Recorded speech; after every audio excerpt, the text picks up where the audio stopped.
أسألكم سؤال، تعرفون منو هذا؟ الفارون ينارون الشمال. وشنو اسمه؟ وشنو ألقابه؟ وشنو مكانته؟ هذا اللي الرسول صلى الله عليه وآله وسلم قال عليه: أنت مني بمنزلة هارون من موسى، إلى أنه لا نبي بعدي. شنو قصة هذا الرجل الكريم اللي جمع من الفضائل لا تعد ولا تحصى؟ السلام عليكم. اليوم راح نحكي قصة أمير المؤمنين الإمام علي بن أبي طالب عليه السلام، من البداية إلى النهاية.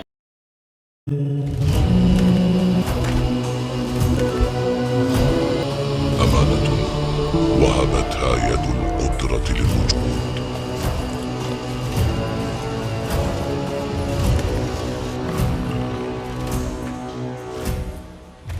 فأبت السماوات والأرض والجبال.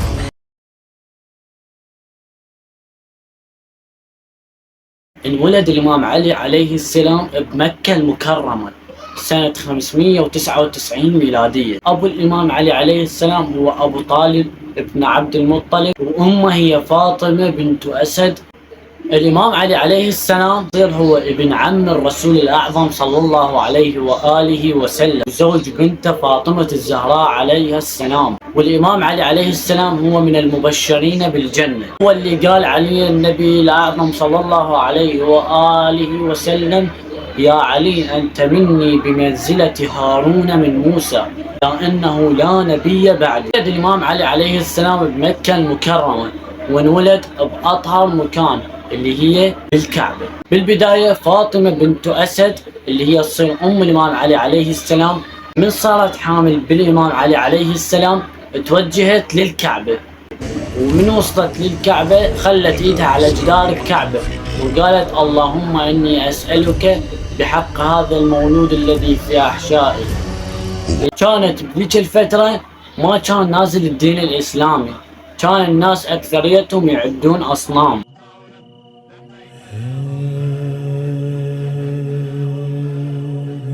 بس النبي محمد صلى الله عليه وآله وسلم وأبو طالب وأم الإمام علي عليه السلام كانوا موحدين، يعبدون دين النبي إبراهيم عليه السلام. واللي سمى الإمام علي عليه السلام بهذا الاسم هو الرسول الأعظم صلى الله عليه وآله وسلم، قال: اسموه عليا.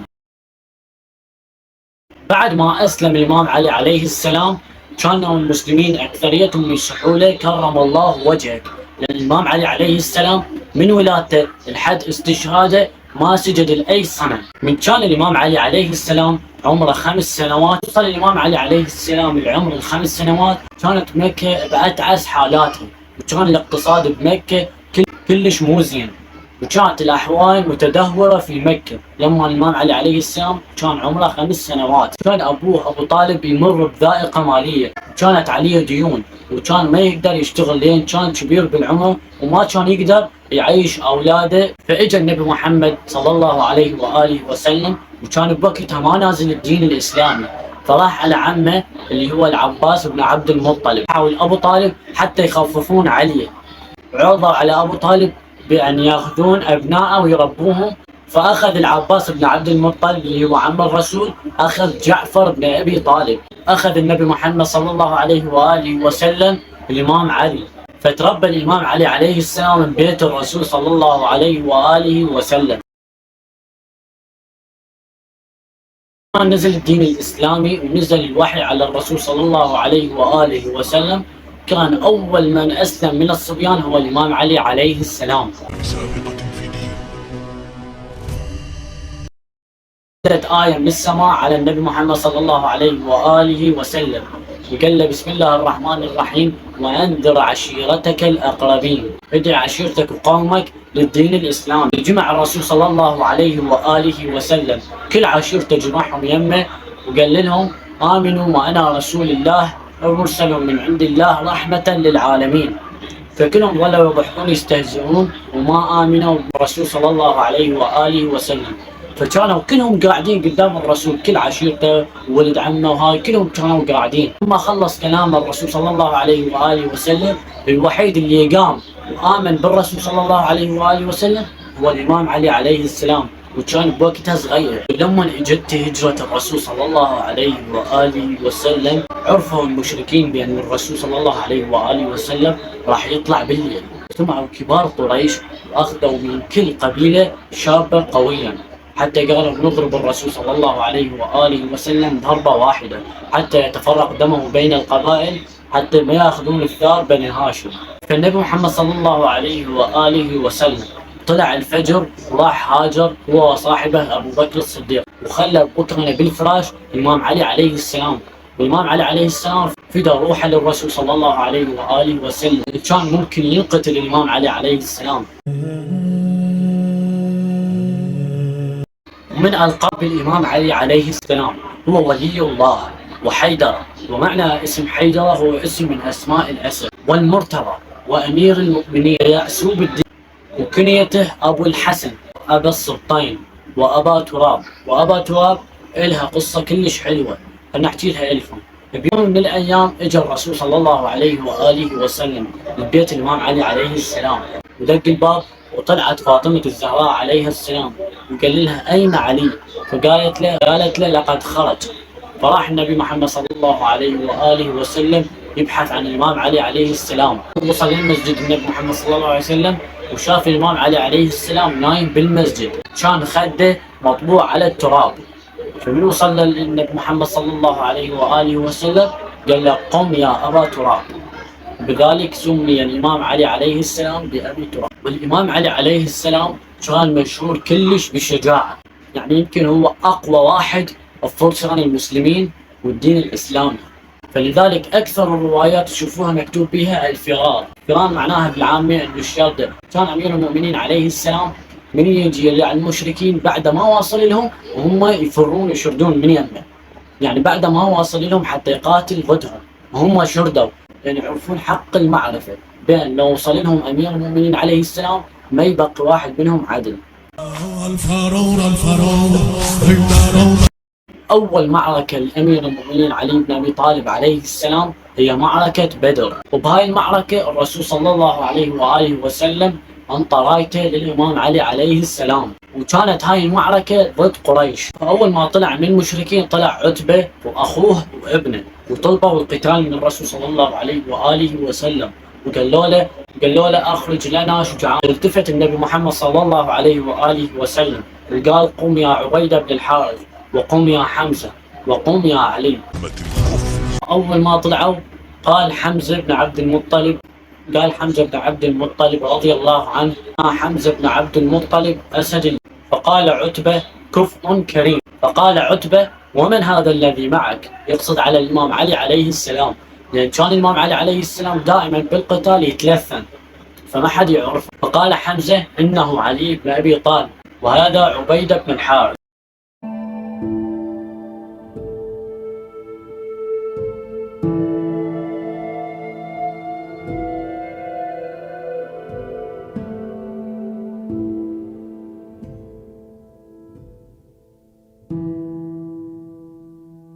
قال عتبة كفءان كريمان. بدت المبارزة بيناتهم، بارز عبيدة بن الحارث عتبة بن ربيعة، فضرب عتبة على رأسه، وعتبة ضرب عبيدة على قدمه. وحمل علي بن أبي طالب عليه السلام على الوليد بن عتبة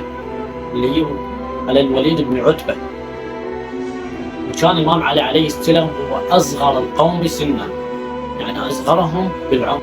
فضرب الإمام علي عليه السلام ضربة واحدة وأسقطه أرضا. وكبر المسلمين تكبيرا ودعا النبي لهذا النصر. حمل حمزة بن عبد المطلب على شيبة. قال الرسول صلى الله عليه وآله وسلم للإمام علي عليه السلام ستقاتل الفئة الباغية وأنت على الحق، ومن لم ينصرك فهو ليس مني. قال الرسول صلى الله عليه وآله وسلم لزوجته أم سلمة، قال لها يا أم سلمة علي لحمه من لحمي ودمه من دمي. قال الرسول صلى الله عليه وآله وسلم لا فتى إلا علي ولا سيف إلا بالفقار.